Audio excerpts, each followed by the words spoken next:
Beberapa waktu silam, Indonesia dan Korea Selatan sudah menandatangani amandemen kosher program KF21 setelah Seoul melepaskan 5 insinyur PT Dirgantara Indonesia dari tuntutan atas tuduhan kasus mata-mata.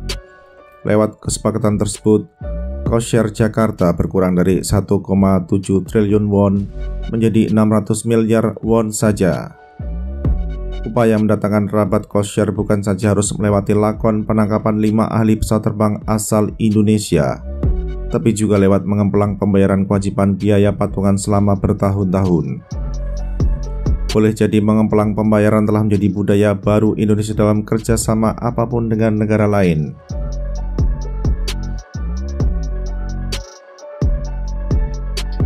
Lewat kesepakatan terbaru dengan Kampung Jimin, tempat kelahiran Dita Karang masih akan tergabung dalam program KF21 hingga tahun depan. Sebagaimana dipahami, etapa pertama Engineering, Development and Manufacturing atau EMD berlangsung pada 2016-2026. Setelah fase pertama EMD selesai, Korea Selatan akan melanjutkan pada EMD tahap kedua pada 2026-2028 yang berfokus pada kemampuan peran udara ke darat. Jakarta nampaknya tidak akan berpartisipasi dari EMD taraf kedua, dan hal demikian tentu saja menyenangkan Seoul sebab terhindar dari kemungkinan terjadinya pengemplangan pembayaran kosher.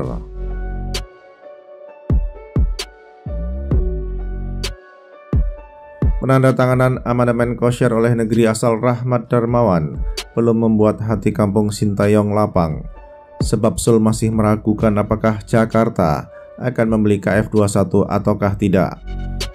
Korea Selatan sangat berkepentingan agar Indonesia menjadi pemakai pesawat pancar gas yang ditenagai oleh engine lisensi Enchangsam, sebab penting bagi Seoul untuk menemukan first export customer. Keraguan muncul sebab Indonesia juga ingin mengimpor F-15IX dari Amerika Serikat, sementara Seoul paham bahwa Jakarta ialah jago memberikan harapan lewat beragam penandatanganan MOU, namun isi tas Indonesia sebenarnya terbatas.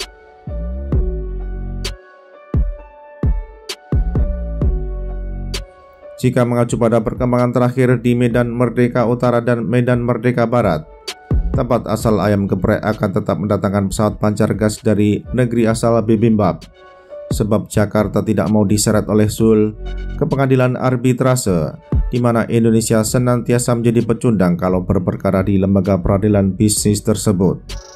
Kini misteri yang harus dipecahkan ialah berapa banyak KF21 yang akan mengisi skuadron tempur Tentara Langit Indonesia. Hal ihwal kuantitas jet tempur yang memiliki 2 vertical stabilizer itu yang berlogo segi 5 merah putih sangat penting bagi KAI karena Indonesia diharapkan memberikan berkah pada pembukaan pasar ekspor.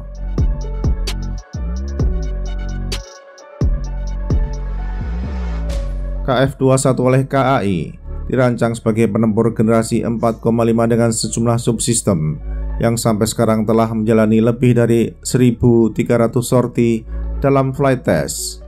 KAI akan terus menyempurnakan pesawat pancar gas tersebut hingga EMD tahap ketiga, di mana KF21 akan dibuat stealth lewat internal weapon bay dan pemasangan pelapis pada airframe guna menyerap energi radar.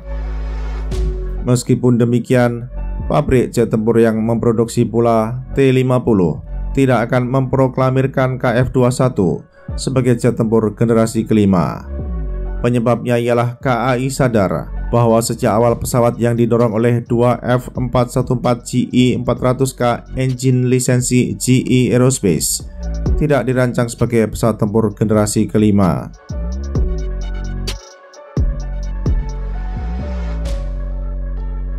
Penyebatan gelar sebagai jet tempur generasi kelima bukan semata karena bentuk airframe yang diharapkan dapat menyerap gelombang radio dan memantulkan ke arah yang berbeda.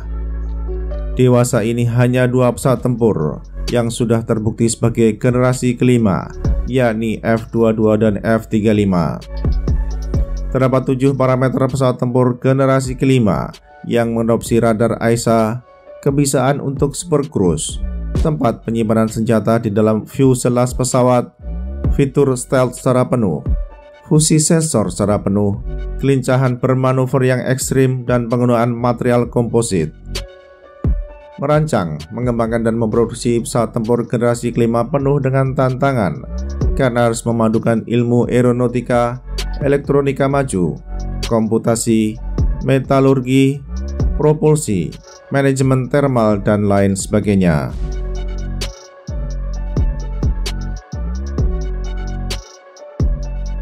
Beberapa waktu lalu, Turki dan para fans di Indonesia mengalami mimpi basah karena Indonesia menandatangani MOU untuk bergabung dalam program jet tempur Turki yang diklaim sebagai generasi kelima.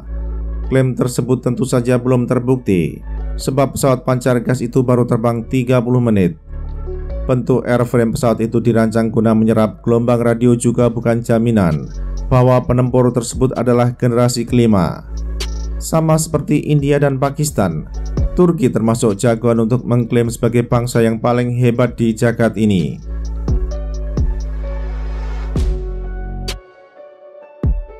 Aspirasi Indonesia untuk terlibat dalam program jet tempur Turki yang diklaim sebagai generasi kelima sulit untuk direalisasikan jika ditinjau dari aspek politik domestik.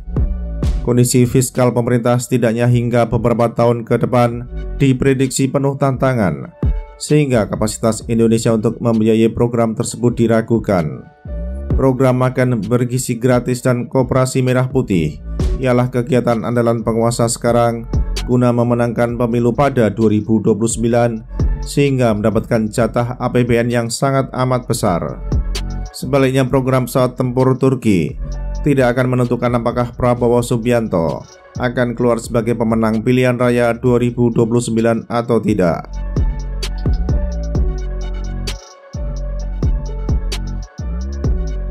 Beberapa waktu silam, Wakil Menteri Pertahanan telah membantah bahwa Jakarta akan mengimpor pesawat tempur yang diklaim generasi kelima oleh Ankara. Sebaliknya, sang pejabat menyatakan bahwa rencana tersebut bersifat jangka panjang dan masih dalam tahap perencanaan. Mengingat bersifat jangka panjang, pergantian pemimpin di Jakarta akan mempengaruhi pula aspirasi penguasa Indonesia saat ini terkait dengan mendatangkan jet tempur yang diklaim sebagai generasi kelima tetapi mengadopsi engine untuk penempur generasi 4 dan 4,5.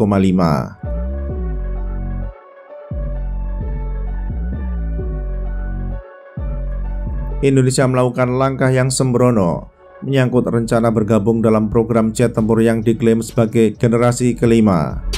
Dari aspek politik, tidak ada diskusi yang panjang dan seksama yang melibatkan lintas kementerian atau lembaga dan industri pertahanan sebelum Indonesia menyatakan komitmen pada program pengembangan pesawat tempur yang dibantu oleh BAE System itu. Dikala Jakarta hendak bergabung dalam program KFX-IFX, dibutuhkan masa 5 tahun bagi Indonesia untuk melaksanakan diskusi internal sebelum menandatangani kesepakatan resmi pada 2016. Bahkan dengan jangka diskusi yang 5 tahun pun, Indonesia masih bisa ingkar janji kepada Korea Selatan yang disebabkan oleh penguasa baru di Jakarta menganggap tidak penting program pengembangan pesawat tempur.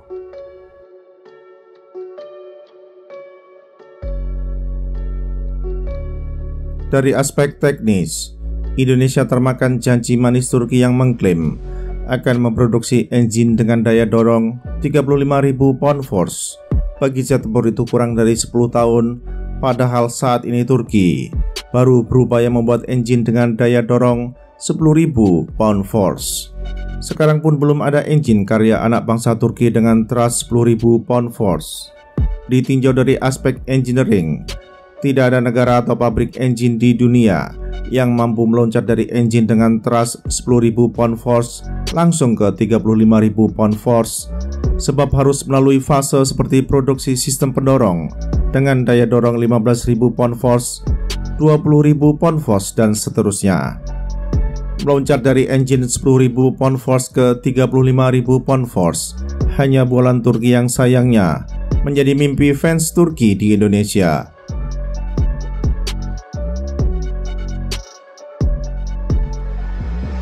Masih menjadi pertanyaan besar apa keuntungan Indonesia bergabung dengan program pesawat tempur Turki, sebab Indonesia tidak terlibat dalam fase teknologi development dan EMD. Dalam program KF21, Indonesia berpartisipasi dalam kedua tahap tersebut sehingga banyak ilmu terkait desain pesawat tempur yang didapatkan. Keterlibatan Indonesia dalam kegiatan KF21 sejak clean sheet, sementara program pesawat tempur Turki bukanlah clean sheet bagi Indonesia. Bila Jakarta berpartisipasi, mungkin akan lebih sebagai juru bayar yang akan meringankan beban Turki sebab ekonomi negara itu teruk selama bertahun-tahun.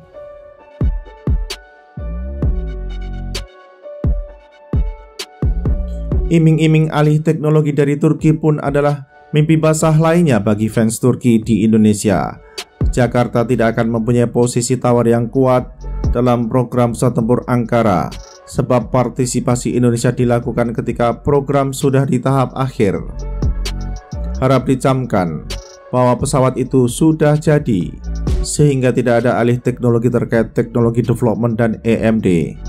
Jangan dilupakan juga dengan akan terjadinya pergantian pemerintahan di Indonesia, paling lambat 20 Oktober 2034, di mana tidak ada jaminan pemerintahan baru akan meneruskan keterlibatan Indonesia dalam program itu.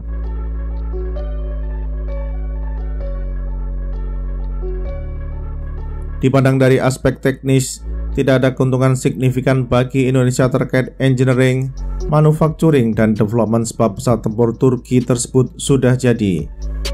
Lalu apa yang akan didapatkan Indonesia dalam program uji terbang dibandingkan dengan keterlibatan Indonesia dalam program KFXI-FX yang dimulai dari tahap konseptual desain? Pertanyaan lainnya adalah kematangan teknologi yang dikandung oleh jet tempur tersebut, baik yang terkait dengan vehicle system, mission system software, dan power plant, yang mana semua itu akan terkait dengan kemungkinan pembengkakan biaya dalam beberapa tahun ke depan.